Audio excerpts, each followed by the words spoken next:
රියදුරු පුහුණුව ලබන ආධුනිකයෙකුට වැදගත් වන මැනුවල් වාහනයක නිවැරදිවම ගියර් මාරු කරන විදිය තමයි මම අද ඔයාලට මේ වීඩියෝ එකෙන් අරගෙන එන්නේ.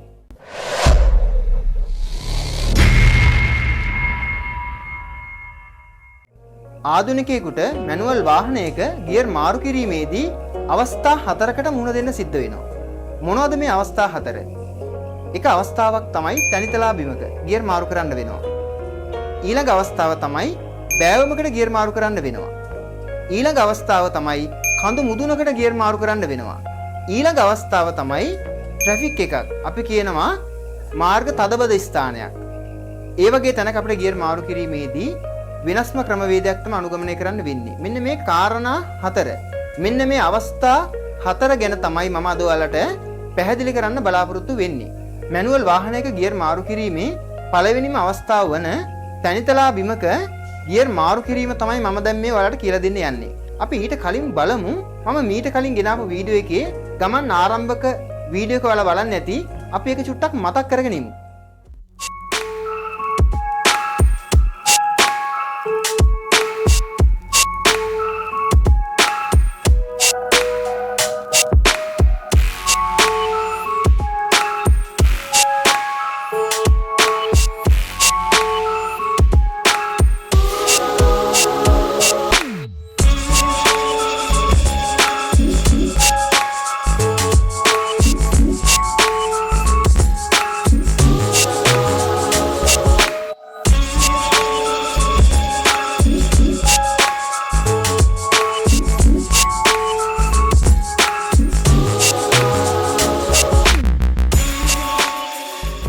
තනිතලා බිමක යනකොට දෙවෙනි ගියර් එකට මාරු කරන්න ඕන නම් අපි කරන්න ඕන දේ තමයි ඇක්සලරේටරේ අතෑරලා ක්ලච් එක පාගනවා කියන එක කියන්නේ නැහැ.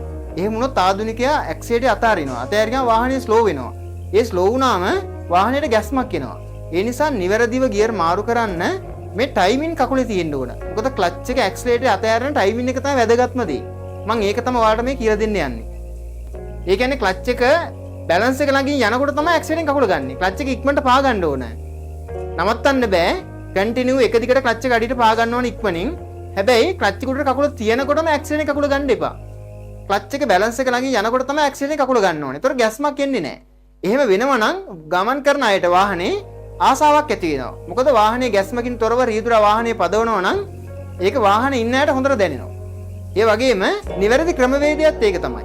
ගොඩක් අය හිතාගෙන ඉන්නේ ඇක්සලරේටරේ අතෑරලා තමයි ක්ලච් එක පාගන්නේ කියලා. ඒක වැරදි. එහෙම කිව්වොත්. ඇක්සලරේටරේ අතෑරෙන්න ඕනේ තමයි. හැබැයි ඇක්සලරේටරේ අතෑරෙන්න ඕන ක්ලච් එක බැලන්ස් එක ළඟින් යනකොට.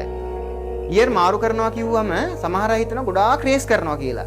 ඇත්තටම මේ කකුලේ මේ ටයිම් එක නැත්තම් ලොකු වේගයකට යන්න වෙනවා. ඒකෙන් වෙන්නේ ඩීසලුත් පිච්චෙනවා ගොඩක්. ඉතින් ඩීසල් වැඩිපුර පුච්ච ගන්න නැතුව තමන්ගේ වාහනේ අර පරිමැස්මෙන් යුතුව පාවිච්චි කරන්න ඕන නම් මෙන්න මේ නිවැරදි ක්‍රමවේදය අනුගමනය කරන්න. ඒකෙන් ගොඩක් වාසිය අපිට අත් වෙනවා. ඔබ මේ දකින්න වේගය බලන්න. දැන් අපි මේ යන්නේ පළවෙනි ගියර් එකේ. දැන් අපි දාන්න ඕනේ දෙවෙනි ගියර් එකට. දෙවෙනි ගියර් එකට මාරු කරනකොට ඔයාලා හොඳට බලන්න මේක. හොඳින් අහගන්න. දැන් ඔයාලා බලන්න දෙවෙනි ගියර් එකට අපි දැන් මාරු කරන තමයි මේ යන්නේ. ඔන්න බලන්න ඇක්සලරේටරේ වේගය හදනවා. හදලා ක්ලච් එක පාගන ගමන් තමයි ඇක්සලරේටරෙන් කකුල අයින් කරන්නේ. ඊට පස්සේ ගියර් එක මාරු කරනවා මෙන්න මේ විදිහට. දාලා ක්ලච් එක බැලන්ස් එකෙන් එනකොට තමයි අපි ගෑස් එකට කකුල තියන්නේ. ක්ලච් එක පරක්කු වෙන්නේ නැතුව ප්‍රමාද නොවි හිමින් කකුල අයින් කරන්න ඕන. ඒ බැලන්ස් එක ළඟින් කකුල එනකොට තමයි ආපහු ගෑස් පැඩල් එකෙන් අපි අවශ්‍ය වේගය හදාගන්නේ. ඊළඟට බලන්න තුන්වෙනි ගියර් එකට මාරු කරන විදිය. අපි අවශ්‍ය කරන වේගය මෙන්න මේ විදිහට හදාගන්න තුන්වෙනි ගියර් එකට. තනිතලා බිමක් නිසා අපිට මෙන්න මේ වගේ වේගයකට ආවම ඇති ඇක්සලරේටරින්. බලන්න. මේ වගේ වේගයකට ඇවිල්ලා දැන් ක්ලච් එක පාගන ගමන් තමයි ඇක්සලරේටරෙන් කකුල ගන්න ඕන. ඔන්න දැන් අපි ක්ලච් එක පාගන්න යනවා. පාගන ගමන් ඇක්සලරේටරෙන් කකුල අරන් ගියර් එක මාරු කරලා ඊට පස්සේ ක්ලච් එක බැලන්ස් එකෙන් ගන්නකොට තමයි ආපහු ගෑස් එකට යන්න ඕන. ක්ලච් එක කකුල ගැනීමේදී හිමින් ප්‍රමාද නොවි අතාරින්න ඕන. අපි මේ දැක්කේ තනිතලා බිමක ගියර් මාරු කරන විදිය. අපි දැන් බලමු පල්ලමකට ගියර් මාරු කරන විදිය. පල්ලමකට ගියර් මාරු කරද්දී විශේෂයෙන්ම ආධුනිකයා දැනගන්න ඕන අපි මොනවා කරත් ක්ලච් එක පාගනවනේ අඩියට ගියර් මාරු කරන්න. ඒ වගේ වෙලාවක ක්ලච් එක අඩියට පාගනකොට ගියර් එක නියුට්‍රල් වෙනවා. ඒ ක්ලච් එක පාගන තැන පල්ලමක් නම් වාහනේ වේගෙන් යන්න බලනවා. පල්ලමක ගියර් මාරු කරනවා නම් වැඩි වේගයකට යන්න එපා. මම අර ඉස්සෙල්ලා කිව්වා වගේ ක්ලච් එකේ ටයිමින් තියාගන්න අවශ්‍ය වේගය හදාගන්න පොඩි වේගයක් ගන්න පල්ලමත් එක්ක බලන්න මේ යන පල්ලම. ඔව් වැඩි ඇක්සිලරේටර් පා ගන්න ඕනේ නැහැ. ක්ලච් එක පාගන ගමන් ඇක්සිලරේටර් කකුල ගන්න. ඒ කියන්නේ ක්ලච් එක බැලන්ස් එක ළඟින් යනකොට ඇක්සිලරේටර් කකුල ගන්න. ඊට පස්සේ ගියර් එක මෙන්න මේ විදිහට මාරු කරන්න. ඊට පස්සේ ප්‍රමාද නොවි ක්ලච් එක උඩට අතෑරෙන්න ඕන හිමින්. මොකද ක්ලච් එක වැඩි වෙලාවක් පෑගිලා තිබුණොත් පල්ලමට වේගවත් වෙන්න බලනවා. ඒ නිසා ප්‍රමාද නොවි ක්ලච් එක හිමීට අතෑර ගන්න ඕන. බැලන්ස් එක ළඟින් කකුල එනකොට ඇක්සිලරේටර් අවශ්‍ය වේගයට තියාගන්න. ඊට බලන්න තුන්වෙනි ගියර් එක. මේ තුන්වෙනි ගියර් එකට යනකොටත් එහෙම තමයි. පල්ලම සරයි නම් වේගයකට යන්න එපා. මොකද ක්ලච් එක පාගද්දි වේගය වැඩි වෙන්න පුළුවන්. ඒ වැඩි වෙනවා නම් තුන්වෙනි ගියර් එකටත් වඩා වේගය වැඩි වෙනවා නම් අඩුම තරමේ දකුණු කකුල බ්‍රේක් එකට හරි මෙහෙම තියලා වේගය අඩු කරගෙන තුන්වෙනි ගියර් එකට මාරු කරගන්න. මේ පල්ලමක ගියර් මාරු කරන විදිය. තනිතලාවක වාහනය පැදෙව්වත්, කන්දක වාහනය පැදෙව්වත්, පල්ලමක වාහනය පැදෙව්වත් ක්ලච් එකෙන් කකුල ගැනීමේදී හිමින් ගන්න ප්‍රමාදයකින් තොරව. අපි දැන් බලමු කඳු මුදුනකට කොහොමද ගියර් මාරු කරන්න කියලා. ඇත්තටම ගොඩක් අය බයකින් ඉන්නවා මේ කඳු මුදුනට ගියර් මාරු කරද්දී එන්ජිම නතර වෙයි කියලා. ගමන් ආරම්භ කරගන්න බැරි වෙයි කියලා. එහෙම බය වෙන්න අවශ්‍ය නැහැ. මොකද හොඳ අධ්‍යාපනයක් අපි හොඳ ගුරුවරයෙක් යටතේ ලබනවා නම් අපිට හොඳ මාර්ගයක් තියෙනවා. ඒක මේ විෂයට විතරක් නෙමෙයි. ඕනම විෂයකට පොදු දෙයක්. හොඳ මාර්ගෝපදේශකයෙක් අපිට ඉන්න ඕන. නිවැරදි ගුරු හරුකම් දෙන ගුරුවරයෙක් අපිට ඉන්නවා නම් අපිට වරදින්නේ නැහැ. නිවැරදි මාර්ගයකට අපි ගමන් කරන්න හැකියාව අපිට අනිවාර්යයෙන්ම ලැබෙනවා. ඒ නිසා ඔයාලා බය වෙන්න එපා. මම මේ කියන වීඩියෝ එක ඔයාලා හොඳින් නරඹන්න. ඔයාලා ඉගෙන ගන්න රියදුරු පාසල් වල ඒ උපදේශක මහත්තුරු ඔයාලට හොඳින් කරුණාවෙන් උගන්වයි. මම මේ කියන කරුණු කාරණා ටිකත් එකතු කරගන්න. එකතු කරගෙන ඔයාලා හැම කෙනෙකුටම හොඳ රියදුරු පුහුණුවක් ලබා ගැනීමේ හැකියාව තියෙනවා. ඒකෙන් මම ලබනවා ලොකු සතුටක්. මේ කන්දට තමයි මේ පළවෙනි ගියර් එකේ දැන් මේ යන්නේ. දැන් අපි දෙවෙනි ගියර් එකට මාරු කරන්න ඕන. අර තනිතලා බිමකට පල්ලමකට වගේ නෙමෙයි. කඳු මුදුනට ගියර් එකක් මාරු කරනවා නම් වේගය ටිකක් වැඩියෙන් අපිට හදන්න වෙනවා. මොකද අපි ගියර් එක මාරු කරන්න අපි ක්ලච් එක පාගනවා. ඒ ක්ලච් එක පාගලා ගියර් එක මාරු කරලා ක්ලච් එකෙන් කකුල ගන්නකම් ගියර් එක නියුට්‍රල් වෙනවා. ඒතර කන්දට වාහනේ ඇදෙන්න බලන්නේ නැහැ වේගෙන්. වාහනේ ස්ලෝ වෙන්න බලනවා. අර තනිතලාවට පල්ලමට වගේ නෙමෙයි. ගොඩක් ස්ලෝ වෙන්න බලනවා කන්දට. ඒ නිසා අපි දැනගන්න ඕන දෙවෙනි ගියර් එකට අවශ්‍ය කරන වේගය ඇක්සිලරේටරෙන් ටිකක් වැඩිපුර හදාගන්න. ඒ හදනකොට හැබැයි මම ඔයාලට කිව්වා කකුලේ ටයිමින් එක වැදගත් කියලා. මොකද කකුලේ ටයිමින් එක වැදගත් නම් ඕනවට වඩා වේගය වැඩි කරන්න අවශ්‍ය නැහැ. බලන්න මෙන්න මේ වේගය මෙන්න මේ වගේ වේගයකට ආවම ඇති. ක්ලච් එක පාගන ගමන් ඇක්සිලරේටරෙන් කකුල ගන්නවා. ඒ කියන්නේ බැලන්ස් එක ළඟින් යනකොට තමයි ඇක්සිලරේටරෙන් කකුල අයින් කරන්න ඕන. ඊට පස්සේ ප්‍රමාදකින් තොරව මෙන්න මේ වගේ ටයිම් එකකට ගියර් එක සෙකන්ඩ් එකකට මාරු කරනවා. ක්ලච් එක ප්‍රමාද නොවි බැලන්ස් එකකින් උඩට ගන්න ගමන් අපි ගෑස් කරගන්නවා. ඊළඟට බලන්න තුන්වෙනි ගියර් එකට අපි යන විදිය. ඔව් දැන් මේ වගේ වේගය අපි හදා ගන්න ඕන ඉස්සරහට. තුන්වෙනි ගියර් එකට අවශ්‍ය වේගෙට අපි ඇක්සිලරේටර් පාගනවා. පාගලා මෙන්න මේ වගේ වේගයකට ක්ලච් එක පාගන ගමන් ඇක්සිලරේටර් කකුල ගන්නවා. තුන්වෙනි ගියර් එකට අපි දැන් මාරු කරා. ඔව් ප්‍රමාදයෙන් තොරව ක්ලච් එකෙන් කකුල නිදහස් කරා. දැන් ගෑස් කරගෙන තමයි යන්නේ. ඇත්තටම මේ ගියර් මාරු කිරීම අමාරු නෑ. ඔයාලා හැම කෙනෙක්ම මේක හොඳින් අධ්‍යයනය කරලා පුහුණු වෙන්න. ට්‍රැෆික් එකක ගියර් මාරු කිරීමේදී ඒ කියන්නේ මාර්ග තදබද ස්ථානයක ගියර් මාරු කිරීමේදී අපිට වැදගත් වෙනවා ඒ ස්ථානය. අර මං ඉස්සෙල්ලා කිව්වා වගේ තනිතලා බිමක්ද පල්ලමක්ද කන්දක්ද කියන එක අපිට වැදගත් වෙනවා. මොනවා කරත් අපි ඉස්සෙල්ලාම කරන්න ඕනේ වේගය අඩු කරගන්න එක. ගියර් එකක් ආපස්සට මාරු කරන්න නම් තුන්වෙනි ගියර් එකේ යන ගියර් එක දෙවෙනි ගියර් එකට මාරු කරන්න ඕන අපි වේගය අඩු කරගන්න ඕන.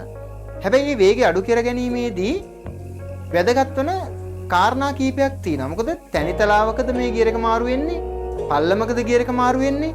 කන්දකද ගියර් එක මාරු වෙන්නේ කියන එක අනුව තමයි වේගය අඩු කරන්නේ. අපි ඉස්සෙල්ලා බලමු ඉස්සෙල්ලා වේගය අඩු කරන්න පුළුවන් මොකින්ද අපිට? අංක 1 තමයි ඇක්සිලරේටර්. 2 බ්‍රේක්. 3 තමයි ක්ලච් බ්‍රේක්. 4 තමයි අපි ගියර් එකට යන්න ඕන. සමහර ආධුනිකයන් වේගය අඩු කරන්න කිව්වම එකපාරම ක්ලච් එක පාගලා ගියර් එක මාරු කරන්න හදනවා. ඒක වැරදි. එහෙම කරන්න එපා. එහෙම කරන්න පුළුවන් සාමාන්‍ය ලොකු ගැප් එකක යනවනම්. ලොකු කන්දක වගේ වාහනේ ඇදෙනවා නම් තුන්වෙනි ගියර් එකේ ඇක්සිලරේටරෙන් කකුල ගත්තම වාහනේ හොඳට ස්ලෝ වෙනවා. ක්ලච් එක පාගලා අපිට ගියර් එක මාරු කරගැනීමේ හැකියාව තියෙනවා. මොකද මම එහෙම කියන්නේ ආධුනිකයෙක් ලොකු වේගකින් යන්නේ නැහැ තුන්වෙනි ගියර් එකේ. සමහර අය වේගෙන් යන්න පුළුවන්. වේගෙන් ගියොත් බ්‍රේක් එකට පොඩක් කකුල තියලා තමයි ගියර් එක මාරු කරන්න වෙන්නේ. හැබැයි සාමාන්‍ය ආධුනිකයෙක් පුරුදු වෙන කෙනෙක් යන විදිහට වේගෙන් ගියොත් ඇක්සිලරේටරෙන් කකුල ගත්තම ගැප් එක සැරයි නම් වේගය අඩු වෙනවා. එතකොට අපිට බ්‍රේක් කරන්න අවශ්‍ය නැහැ. කෙලින්ම ක්ලච් එක පාගලා ගියර් එකට යන්න පුළුවන්. අපි ඊළඟට බලමු කොහොමද ට්‍රැෆික් එකක ගියර් මාරු කරන්න කියලා. අපි කියන වාහන තදබද ස්ථානයක. අපි තුන්වෙනි ගියර් එකේ යනවා වෙන්න පුළුවන්. තුන්වෙනි ගියර් එකේ යනකොට මේ තදබද ස්ථානයක් කියලා කියන්නේ සමහරලාට අවදානම් ස්ථානයක් වෙන්න පුළුවන්. පල්ලමකට යනවා අපි ලොකු වංගුවත් එක්ක ලොකු පල්ලමක් තියෙනවා. අපිට ඕනේ දැන් ගියර් එක මාරු කරගන්න. එහෙම නැත්නම් අපි තනිතලා බීමක ට්‍රැෆික් එකට යනවා. කන්දක ට්‍රැෆික් එකට යනවා. ඒතකොට ඒ අනුව අපිට ගියර් එක මාරු කරන්න ඕන. මම ඔයාලට කියලා දෙනවා පල්ලමක කොහොමද ගියර් එක සෙකන්ඩ් එකට මාරු කරන්නේ. දැන් ලොකු පල්ලමක් තියෙනවා. අපිට ඕනේ ගියර් කන්ට්‍රෝල් එකට එන්න. අපි දන්නවා තුන්වෙනි ගියර් එක ටිකක් වේගවත්. ඒතකොට අපිට පුළුවන් මේ ලොකු වංගුවක් ලොකු පල්ලමක් තියෙනවා. මේ ගියර් එක සෙකන්ඩ් එකට මාරු කරගන්න ඕන. එතකොට අපි මුලින්ම කරන්න ඕන දේ තමයි පල්ලමක නම් ඇක්සිලරේටරෙන් කකුල ගන්නවා. කකුල ගත්තා කියලා වාහනේ ස්ලෝ වෙන්නේ නැහැ. එතකොට අපි බ්‍රේක් එකට කකුල තියලා වේගය අඩු කරනවා. හැබැයි අඩු කරන්න පුළුවන් වෙන්නේ අපිට තුන්වෙනි ගියර් එකට අවශ්‍ය කරන වේගයට විතරයි අඩු කරන්න පුළුවන්. ඊට වැඩි අඩු කරන්න බෑ. ඊට වඩා සෙකන්ඩ් එක වේගයට අඩු කරන්න කිව්වොත් බ්‍රේක් එකෙන් වාහනේ ගැස්මක් එනවා. ඒ ගැස්ම එන්න සීමාව ලං වෙනකොට තගලා කච් එක පාගනවා අඩියට. පාගලා තව ටිකක් බ්‍රේක් කරගෙන පල්ලමේ ඊට පස්සේ තමයි අපි අත ගන්න ඕන සෙකන්ඩ් එකට. සෙකන්ඩ් ගියර් එක මාරු කරලා බ්‍රේක් එක එහෙම තියාගෙන තමයි හිමීට ක්ලච් එක නිදහස් කරන්නේ. එතකොට අපි දන්නවා මේ පල්ලමේ අපිට පුළුවන් දෙවෙනි ගියර් එකට මාරු කරලා ඒ කියන්නේ අඩු ගියර් එකක්. ඒ කියන්නේ බලය වැඩි ගියර් එකකට මාරු කරලා තමයි අපි ගන්න ඕනේ.